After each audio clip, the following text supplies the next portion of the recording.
Last class में हम लोगों ने पास्ट परफेक्ट टेंस पढ़ा था। इस लेक्चर में हम पढ़ेंगे पास्ट परफेक्ट कंटिन्यूअस टेंस, भूतकाल का पूर्ण लगातार काल। पूर्ण लगातार काल इसलिए क्योंकि परफेक्ट कंटिन्यूअस टेंस है।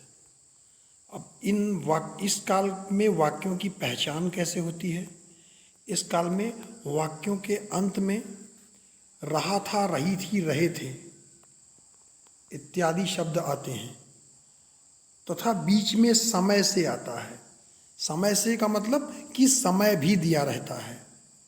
वाक्यों के अंत में रहा था, रही थी, रहे थे आते हैं तथा बीच में समय से यानी कि समय के साथ आता है।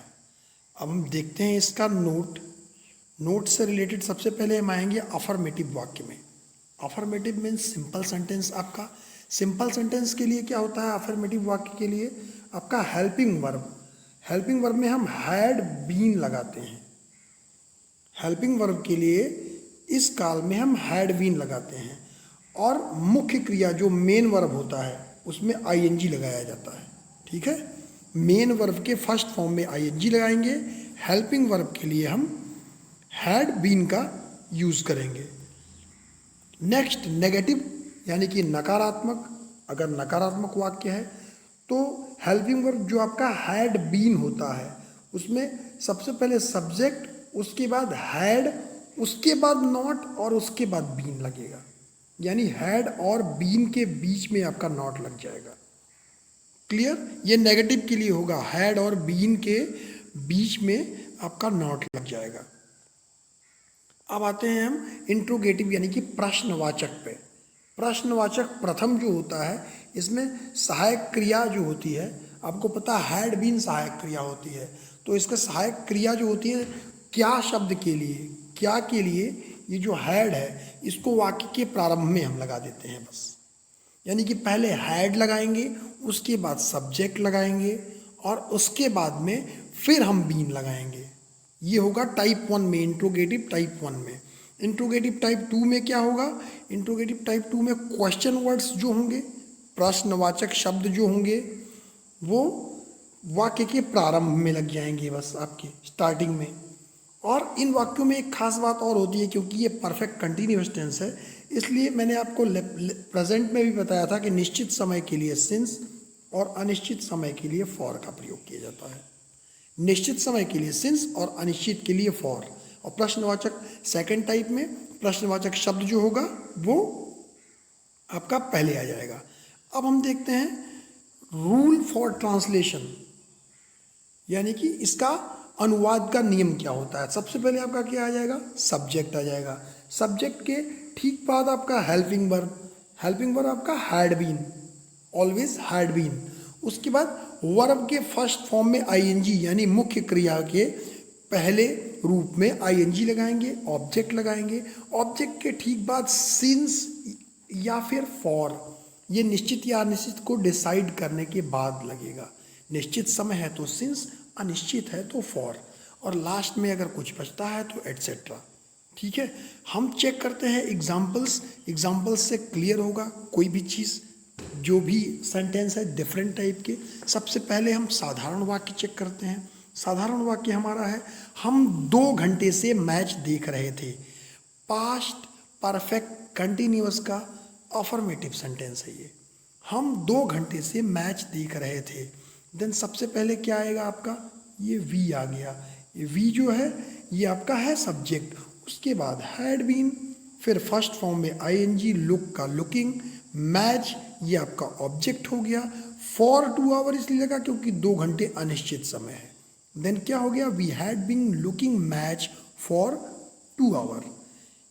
अब इसमें देखिए रूल जो है वो रूल आपको क्लियर, हर एग्जाम्पल के नीचे मैंने रूल लिख दिया है, इससे आपको सारी चीज़ें पता चल जाएंगी। सबसे पहले आपका आया सब्जेक्ट, उसके बाद आपका आया हेल्पिंग वर्ब यानी कि हैड बीन, फिर फर्स्ट फॉर्म ऑफ वर्ब में आईएनजी लग गया, उसके बाद ऑब्जेक्ट, फिर सिंस और फॉर, लास्ट में एटसेट्रा अगर कुछ बचता है तो। This is for affirmative sentence, past perfect continuous का अफर्मेटिव। अब हम पास्ट परफेक्ट कंटिन्यूअस का नेगेटिव सेंटेंस देखते हैं। नेगेटिव सेंटेंस क्या है? श्याम एक किताब सुबह से नहीं पढ़ रहा था। श्याम एक किताब सुबह से नहीं पढ़ रहा था। Shyam had not been reading a book since morning. इसका मतलब क्या हुआ? श्याम जो है वो हो गया आपका सब्जेक्ट। यहाँ पे एक वचन और बहुवचन का कोई इशू नहीं है क्योंकि सहायक क्रिया सिर्फ एक ही है, हैड बीन। आपको मैंने बताया था जब नॉट आएगा यानी कि नहीं आएगा तो हैड और बीन के बीच में ये नॉट लगा देंगे हम लोग। हैड और बीन के बीच में नॉट लग गया, उसके बाद वर्ब का फर्स्ट फॉर्म आईएनजी और ऑब्जेक्ट फिर सिंस मॉर्निंग। इसका रूल क्या हुआ नेगेटिव का? सबसे पहले हमने सब्जेक्ट लगाया। सब्जेक्ट में आपका क्या आया है? सब्जेक्ट में आपका आया है श्याम, जैसे ये हैड हो गया, फिर नॉट, फिर बीन, फिर first form of main verb, उसमें आईएनजी, ऑब्जेक्ट, सिंस और फॉर। क्योंकि मॉर्निंग का समय था इसलिए सिंस लग गया, उसके बाद लास्ट में एटसेट्रा। क्लियर? अब हम देखते हैं इंट्रोगेटिव टाइप 2। Interrogative type 1।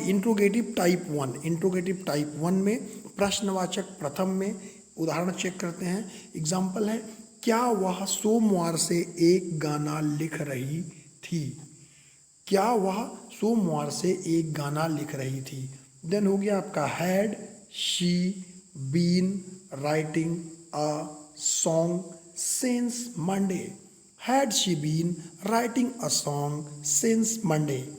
इसको ट्रांसलेट करने का नियम क्या होगा? सबसे पहले हमने हेल्पिंग वर्ब लगाया जो कि ये आपका हैड है, ठीक है। उसके बाद आपका सब्जेक्ट आया, सब्जेक्ट जो आपका सी है, उसके ठीक बाद बीन आपका आ गया, फिर फर्स्ट फॉर्म मेन वर्ब मुख्य क्रिया के फर्स्ट फॉर्म में हमने आईएनजी लगाया। आईएनजी लगाने के बाद फिर हमने ऑब्जेक्ट लिखा ए सॉन्ग और फिर सिंस लगाया, सिंस और फॉर। तो सिंस और फॉर में मंडे के लिए यहाँ पे लगा सिंस क्योंकि मंडे एक फिक्स दिन का नाम है। उसके बाद अगर कुछ बचता है तो वो हम सेंटेंस में लगा देते हैं। ये हो गया आपका interrogative type 1 past perfect continuous tense में। अब हम देखते हैं इंट्रोगेटिव टाइप 2 इसी टेंस के लिए, जिसका उदाहरण है, हम 4 दिन से एक पाठ क्यों पढ़ रहे थे। अब इसको ट्रांसलेट करने का सिंपल सा फंडा है आप लोगों को। सबसे पहले क्वेश्चन वर्ड की इंग्लिश लिखेंगे यानी कि वाई।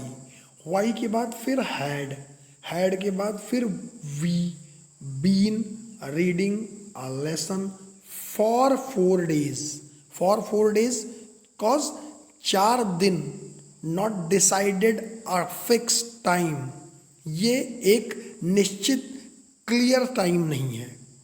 ए लेसन आपका हो गया object, reading first form of verb में आईएनजी, हैड बीन जो था वो आपका हेल्पिंग वर्ब था, वाई जो है वो क्या है, वो आप वाई जो है वो आपका क्वेश्चन वर्ड है। अब इसको ट्रांसलेट करने का हम नियम देखते हैं। इसको ट्रांसलेट करने के लिए सबसे पहले हमने वाई क्वेश्चन वर्ड लिखा, हम 4 दिनों से क्यों पढ़ रहे थे, एक पाठ क्यों पढ़ रहे थे, तो क्वेश्चन वर्ड आ गया। फिर हेल्पिंग वर्ब आपका आया, हेल्पिंग वर्ब में हैड हमने लगाया। उसके बाद सब्जेक्ट आया, सब्जेक्ट में वी, उसके बाद फिर बीन, मेन वर्ब में आईएनजी लगाया और फिर ऑब्जेक्ट, सिंस और फॉर में जो भी क्लियर था यहाँ पे फॉर लगा, उसके बाद days etcetera and question mark.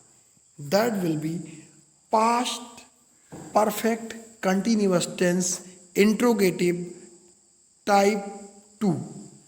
यहाँ पे आपका पास्ट परफेक्ट कंटिन्यूअस टेंस की क्लास एंड होती है एंड नेक्स्ट लेक्चर में हम आगे फ्यूचर टेंस की स्टार्टिंग करेंगे।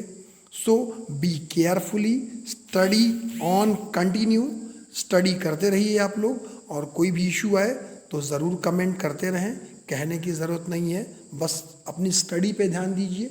ज़्यादा टाइम नहीं, अगर कुछ भी इशू होता है, कोई भी मिस्टेक भी होती है अगर लिटिल बिट, क्योंकि ऑनलाइन क्लास ना आपकी लेने की इससे पहले आदत रही होगी और ना हम लोगों ने इससे पहले कभी ऑनलाइन क्लास दी भी है, लेकिन फिर भी आप कंटिन्यू करते रहें स्टडी, इशू कोई नहीं होगा। Thank you.